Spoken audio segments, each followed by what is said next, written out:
Anugerah Aspirasi Fakulti Keusahawanan dan Perniagaan telah berlangsung dengan jayanya bertempat di Dewan Terbuka DTK Kampus Kota Pengkalan Cepa Kelantan.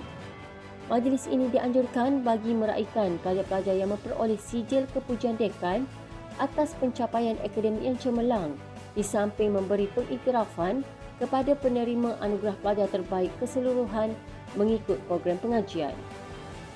Penerima anugerah melibatkan pelajar daripada program Sarjana Muda Keusahawanan, Sarjana Muda Pentadbiran Perniagaan, Sarjana Muda Perakaunan, Sarjana Muda Perniagaan Antarabangsa dan Sarjana Muda Ekonomi bagi semester Februari 2025 hingga Julai 2025.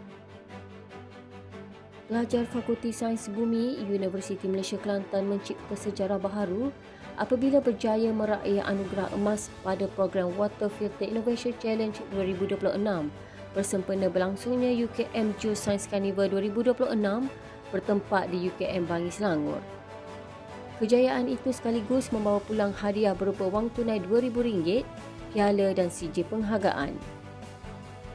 Pada pertandingan ini, pelajar UMK telah berjaya menghasilkan sistem penapis air yang berupaya menurunkan kekeruhan air mentah secara signifikan serta mengurangkan beberapa parameter kritikal kualiti air, sekaligus meningkatkan kualiti air ke tahap yang jauh lebih bersih dan sesuai untuk rawatan lanjut.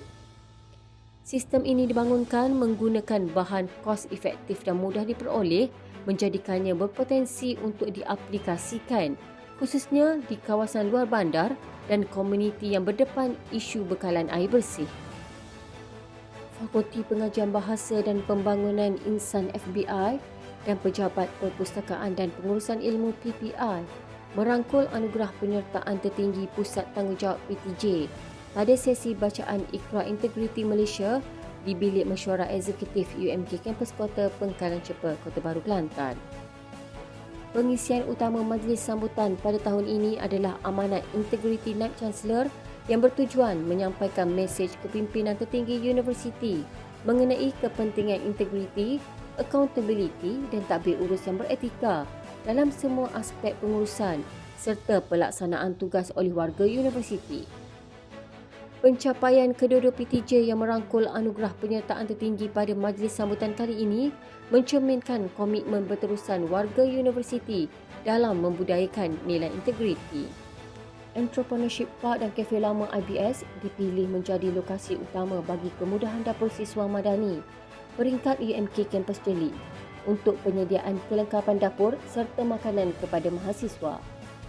Seramai 80 orang pelajar telah mendapat manfaat menerusi penyediaan makanan yang dimasak secara rewang dengan kerjasama MPP UMK, JPKK dan JKK College Kediaman UMK Kampus Jeli, Seksyen Keperluan Jeli dan pejabat HEPA UMK Kampus Jeli.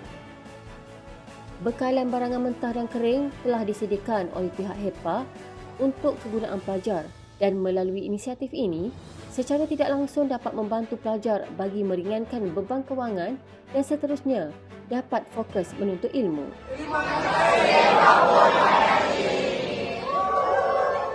Pelbagai usaha giat telah dilaksanakan oleh Universiti Malaysia Kelantan untuk mengumpul dana kebajikan yang boleh disalurkan kepada mahasiswa-mahasiswi khususnya daripada golongan B40.